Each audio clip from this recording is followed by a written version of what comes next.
సాధారణ ఎన్నికలు 2024 నిర్వహణలో భాగంగా కాకినాడ కలెక్టరేట్లో ఏర్పాటు చేసిన మీడియా సమాచార కేంద్రాన్ని ఎంసీఎంసీని కాకినాడ జిల్లాకు నియమితులైన ట్రైనీ కలెక్టర్ హెచ్ఎస్ భావన శనివారం సందర్శించారు. సందర్భంగా media certification, media monitoring committee పనితీరు, వివిధ రాజకీయ పార్టీల అభ్యర్థులకు ఇస్తున్న ప్రచారం అనుమతులు, రాజకీయ పార్టీ అభ్యర్థుల వారీగా ఎన్ని అనుమతులు మంజూరీ చేశారు, వాటి వివరాలను, తదితర వివరాలను అడిగి తెలుసుకున్నారు.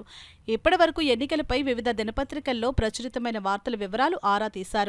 ప్రింట్, ఎలక్ట్రానిక్ మీడియాలో ఇప్పటివరకు ప్రచురించిన ప్రకటనలు, వాటి ఖర్చుల వివరాలు, సంబంధిత రిటర్నింగ్ వ్యయ బృందాలకు పంపించిన వివరాలు తదితర అంశాలను ట్రైనీ కలెక్టర్ పరిశీలించారు.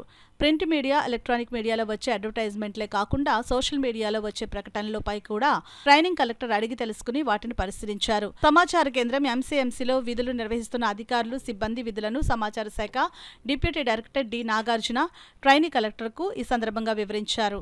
అనంతరం ఇప్పటివరకు ఎంసీఎంసీ ద్వారా ఫ్రీ సర్టిఫికేషన్లో కొన్నింటిని ట్రైనింగ్ కలెక్టర్ తిలకించారు. ఫ్రీ సర్టిఫికేషన్లో ఏమైనా అభ్యంతరకర దృశ్యాలు, పదాలు ఉన్నట్లయితే వాటిపై తీసుకుంటున్న చర్యలను ట్రైనింగ్ కలెక్టర్ పరిశీలించారు. అభ్యంతరకర దృశ్యాలు, వాటిని తొలగించేందుకు ఎంసీఎంసీ బృందం తీసుకున్న చర్యలను అడిగి తెలుసుకున్నారు.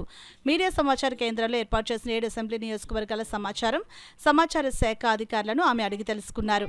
కార్యక్రమాల సమాచార శాఖ డీడీ డి నాగార్జున, కూడా VC, MCMC member Krishnamurthy, assistant executive information engineer C Baburao, ఇతర సిబ్బంది తదితరులు పాల్గొన్నారు.